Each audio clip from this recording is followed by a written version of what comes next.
Hey people, I hope you're all safe and well with everything that's going on, and welcome to episode 4 of my Road to Twisted Bow, strictly on mobile. At the end of the last episode, we were jumping into the Inferno.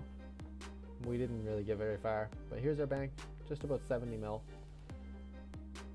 So we decided while we were editing the episode, we were going to jump into some Nightmare Zone AFK experience, and we got 90 attack and 117 combat. We also bought ourselves a Zulrah setup with a Ring of Suffering and with those Nightmare Zone points imbued it. Now I've never done Zulrah before, so I'm new to it. I did one kill for the Western Diary for my Elite Void, and I just kind of brute forced it, went in with a full inventory of food and died a bunch of times and then killed it. So Zulrah has a few different phases. The green phase is range, the red phase is melee. When it starts wagging its tail and its head dips, you just want to dodge. The blue phase is magic, but it uses range. That's why I bring Vengeance, because you're always going to get hit some damage, so Vengeance helps a lot. I don't really know exactly where I'm supposed to be standing. I think I should be up in that little gap there, but it works out in the end. So yeah, this is like my first KC that I actually got on mobile, which is kind of cool. I didn't think I'd be able to do it, to be honest, but it wasn't that hard, and actually once I kind of learned it, it became pretty chill. So yeah, here's the full fight. It took me longer than it should have, but again, I don't know this boss. So yeah, I have to run through the poison at some points, which I should have already been over there. This is also the Jad phase, which happens if you don't kill it fast enough in the fight. It just alternates, but see, I get my prayer switches down pretty good, and I don't really know where to stand here yet, so I kind of just dip into there and tank the poison damage. But yeah, see, we kill it pretty quick. I mean, for a first time with the gear we have. And first drop, not the greatest, but we went back. And if you see the bottom left, we don't really get any gear from any of them, but the bottom left, we get ourselves an Elite Blue Scroll. Sorry about the screen recording, I was saving the last clip from that kill. So we did the hard Clue Scroll we had in the bank, 45k, and the Elite. This started a journey for us, guys. Started a journey. All the boys in the background doing the Orb Lore grind for Skill of the Week. We got ourselves a Master Clue. This Master Clue took me about a week to complete, just because we came across this step right here. It was a friggin' Bastion Escape first. We had to mine a piece of Runite ore. This is like step 5. So we got some dynamite, hit it over to the blast mine, and well, we blasted out some mining experience. We're at 78. 80k away from 79 at that point. I hate mining. I hate it. Last mine wasn't too bad though. It took me just over an hour. I got 79. It's not so bad. I can do like a mobile. I probably will do a mobile guide for this because I found one. Like I found a method that's better than the guide that I watched. The guide that I watched helped me so much, but then I just decided to risk something and it paid off. So I might highlight that. We got ourselves 80 mining. We went over to the Motherlode mine for 81 mining. And then guys, I was so excited for this. We got ourselves the Golem. The Golem. The Golem. Look at that.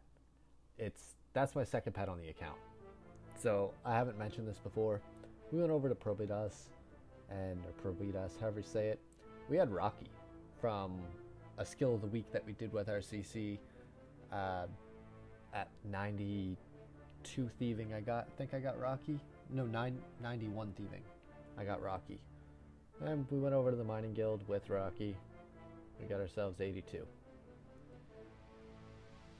So we mined ourselves the rune ore. We got the casket. Look at it in the inventory closely. When we click it, that's a mimic, which is super exciting. But for this clue, we got 459k. I missed the mimic fight, unfortunately. I'll get the next one, I promise. But that mimic unlocked our music cape. We then went to raids, got Dragon Claws. If you can look in the chat, I missed that clip too. I'm bad YouTuber, guys. I'm terrible at this. I'm sorry. I will get better. With those Dragon Claws, we got ourselves a 14 mil split, which is freaking awesome. From there, we went to the Nightmare. Now you might be looking at our gear. It looks like we have max gear. It's because we went in rags with our CC, died at the very end of the kill, and Mad Rains, the beast that he is, got an Inquisitor's Hauberk. And we got a split, which was 246 mil. Look at our cast stack. That was the gear we were using. So, as I always do, here's going to be the full Nightmare fight. I'll break it down. It's a super easy fight once you get it down. So that Fairly Odd Parents is a ranged attack. It attacks you with range. That's a mage attack. Range. Those are husks. You want to kill those fast as you can because they freeze you in place. You just dodge those black portals when they pop up. So again, the Fairly Odd Parents vibe is a ranged attack. That spinny attack is a maged attack. If she's focusing you, you have to pray melee for that swipe that she did. But if you're not in front of her, you don't have to worry about it. So everybody on the flowers, when they pop up, you want to be on the green ones, not the pink ones. Dodge the black portals, and you just aggro her and just deal DPS. First phase is super easy. The flowers and the husks are the only two special attacks. She does the black portals in all phases. Then you switch over to your trident and attack the pillars. Since we have 4 people here, all 4 of us picked a pillar before we started going in, and we all focus our own pillar until it's damaged. After the pillars go, after the pillars are fully charged, all 4 of them, again, you want to stand on the flowers. I just stand over here by the corner and attack my pillar till it's charged, and then help my teammates attack theirs. After that, she'll spawn some sleepwalkers by the pillars. You need to kill these. If any get through to her, you'll take a lot of damage from that pink flower attack that drops. But again, 1 will spawn at each pillar and 4 people. You just each have to get 1. Second phase, she'll spawn those parasites. You might just see them. You'll see them again throughout this phase. Whoever gets infected with the parasites has to drink either a Sandfew or an antidote or an antivenom or a Reliquum's Bomb. Reliquum's Bomb are the cheapest. I use Sandfews because they double as a restore. And if you're here until you get a drop, which we got one super early, thankfully, which gave us this max gear. Our bank is now up to just over 300 million, guys. That's crazy. Like, I was super pumped for that drop. So yeah, the Nightmare, you just dodge the black holes, get your prayers right. It takes a minute. When the parasites burst out of your belly, because that's what they do, alien shit, they'll start healing her. You want to focus them as fast as possible. Beck put out a really good video about the Din's Bulwark. Like, you bring the Din's Bulwark and you can use that special attack for the parasite phases and the husk phases and just one-hit everything in the area pretty much, which speeds up it. You don't lose too much DPS, which is awesome, if any DPS. So yeah, again, you charge the pillars, they damage her, and then you start the third phase after the sleepwalkers. Make sure you get all of them so that you only take 5 damage. Again, third phase, just focus on your prayer switches. It's not too bad. She'll spawn those mushrooms. If you're within 1 tile of them, like a tick or 2 after they spawn, they'll explode on you and turn your run off, which is a bad thing because she'll dive into the ground like that, and then she'll dash across the screen. And if you're not able to get out of the way, you'll just, like I took there, 55 damage, I got chanced. So, yeah, you want to try and stay away from those mushrooms as fast as you can. They're going to spawn again here in a second. And I got lucky here, I was not within one of the squares, and so I didn't have to, my timing didn't have to, I don't have to move anywhere. I got chanced by that though. They can deal up to, like, I think 50 damage, something like that. So you want to avoid those. That was an easy avoid of the dash. And then this is the end of the kill. You have to charge the pillars for the 3rd time. They'll damage her and then the fight's over, guys.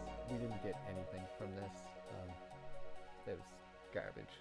I just turned off the recording in disgust. No, not actually. I'm still getting used to clipping these things. So from that, we went to the Inferno with our max gear set up now. We got a Kodai, like we sold all of our Nightmare gear for the max melee. We got ourselves a max range set up. We got ourselves a Kodai. And we're just practicing our one-tick blob flicking here. See, we got 2 of them stacked up. We come out praying range. The blob will recognize we're on range, switch to magic. We walk back and pray magic. So we tank the range hit here on prayer, switch to magic as soon as that attack's done. She uses magic prayer, done. Again, range, magic. It's one attack, walk over. You don't have to do this. I could just stand there and pray flick it. But I like to do this because if there's more than one blob, it can get tricky, especially if things are piled up. And once the mage rounds, I'm just getting used to doing this. So yeah, that's where we're at in the Inferno right now. We went over to Zalcano. I really enjoy this boss. I did quite a bit on PC, but I've never done it on mobile, so it's super easy. Again, I'll show you guys a full run. All you want to do is the glowing rocks on the sides. You want to mine some tephra, smelt them over in the furnace, and then imbue them at the altar. So over here, smelt them here, and run over and imbue them. When these blue portals spawn, you can throw the ones that you've imbued. The blue portals will boost your accuracy and your damage, so you will hit higher and you'll hit more often. Then you mine Zalcano when it goes down. You just dodge the things she throws at you. They'll drop boulders on you, and it's just rinse and repeat. Dodge the boulders, dodge everything else. There's only one direct attack that will always hit you, and it only does like 3 damage. So stand on the blue portals and just attack her with the things that you've imbued. Unless you have a bunch of people or you get an abundance of tephra, there's no point throwing them at her when you're not on portals, because you just won't do very much damage unless she's just about dead. You can get an abundance of tephra from spawning the little golems that walk towards her. If you kill those with your imbued tephra, they can drop like a 25, 30 tephra, and then you can just, even if the portals aren't down, because sometimes you'll be waiting for the portals, but even if the portals aren't down with that much tephra, you can just mass attack. The fights are super quick. I like doing groups of 3 or 4. 4 is pretty decent for money. Like they nerfed it a couple of times, but it's not bad. But as always guys, thanks for watching. Like and subscribe, and I'll see you next time.